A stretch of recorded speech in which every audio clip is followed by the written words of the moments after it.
Sjećate se kad ste davali onome, sjećate se onoga, druže Tito, mi ti se kunemo. Pa vi ste se, dali ste zakletvu 10. najvećem zločincu demonu u povijesti čovječanstva nakon Pol Pota. Nakon Pol Pota.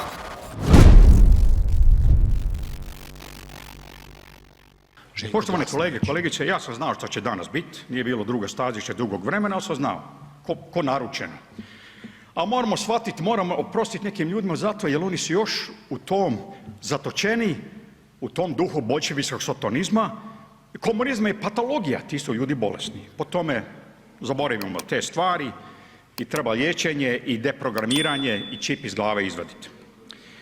Ovako, Antifa, ples, šta je Antifa, non stop čujmo, je ples koji je izmislio drug Staljin i vi plešete danas po tome, najveći ubojica u europskoj povijesti.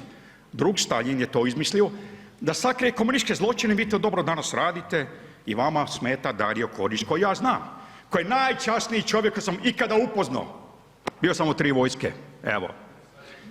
Najbolja glava ikada. Prvo civil je bio, nije bio vojni zapovjednik i dok ste vi žderali ovdje na švedskim stolovima, on je stražnjice neke branio tamo u srednjoj Bosni, da me ne nađu mudžahedini dole, mudžahedini iz 7. muslimanske brigade u Ploče. Ostaje sa svojim narodom. Evo zemlja iz rata. 316 dana u okruženju gdje je bio odnos snaga 7:1, gdje je ubijeno 3000 Hrvata samo u srednjoj Bosni. To vas ne zanima. Vas zanima te bajke o Antifa i tako dalje. Čovjek 8 godina u samici, 8 godina u federalnom zatvoru. Ko sam ja da sumnjam duhovni preobrat? On se ostaje sa svojim narodom, mogao je izaći ovdje i pobjeći u Minhen o svojim narodom, svojim vjerom i on tamo 1400 godina kršćanstva, to vas smeta, vaše ove nasljednici krvavog bravara i smeta me Hrvati, državotvorni Hrvati. I još lažete, imate vašeg partizana Just Istvan, šta je rekao Just Istvan? Napisao je knjigu Nepočudni partizan, on zna vašu psihologiju, patologiju, najveća mana partizana, laž i obmana. To nastavljate, ali nećete dugo. Vi ne možete zaustaviti istinu. A ko je otac laži? Ma znamo, otac laži. Tako, Ahmići.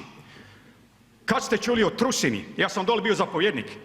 Isti dan kad ste dogodili Ahmići, gdje Kodić nije bio, Ahmići, Hrvati satrani, silovani, ubijeni, odvedeni u žene tamo uzeo u Jablanici od 4. korpusa armije BiH, o tome ne znate. O Uzdolu, o Doljanima. Po tom građanskom ratu više je poginulo Hrvata za to, nego s druge strane, građanskom ratu. Zašto ovdje nema u biblioteci saborskoj knjiga pukovnika Paula Schradera koji je napisao građanski rat u srednjoj Bosni i to sve objašnjava. On je Amerikanac, vojnik. Odnos snaga, ko je koga napadao? Mi sve znamo, vi nikad nećete to prihvatiti. Znamo što su vaši korijeni. Danas je bilo zasjedanje odbora za veterane. Mi hodamo po hrvatskim kostima. 100 jama. Njemci koji su iz rata izgubili 4 miliona svojih vojnika su identificirali. Imaju 2 groblja u Hrvatskoj. 2 groblja u Hrvatskoj vojna. Mi nemamo ni jedno. Ko to spriječava? Ovi. Ovake glave. Homo obsoletus koji su ostali s druge strane Berlinskog zida. To je zašto Hrvatska ne može naprijed. Radi tih starih kadrova koji su u ovu državu uveli laž, obmanu, pljačku i što je najgore koji su razorili moralno-etički kodeks. To danas gledamo. Zapošljavanje po vezi, lažne diplome, šta još smo imali? Prodavali ste ispite nedavno. Vi, vaše glave, vi ste u toj partiji i ne priznate da je to propalo radi vas i sad nam dijelite lekcije.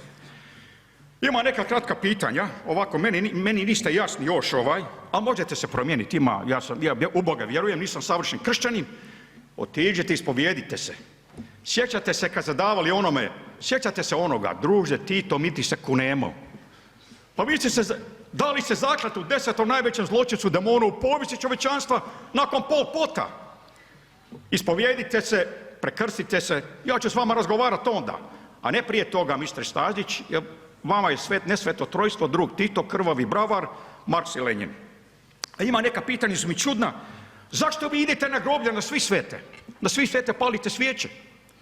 Pa tamo također sjećamo se svih vjernih mrtvih. A kome palite svijeće ako Boga ne vjerujete? Kome palite svijeće kad idete mister Račanu, krvavom bravaru, kome palite svijeće? Jer vi vjerujete možda vaše nesveto trojstvo opet Bilzebub, Aštarot i Lucifer. Meni je sve to čudne. Izliječite se, ja ću se za vas moliti i ja bi nešto drugo s vama napravio, ali nažalost ne mogu.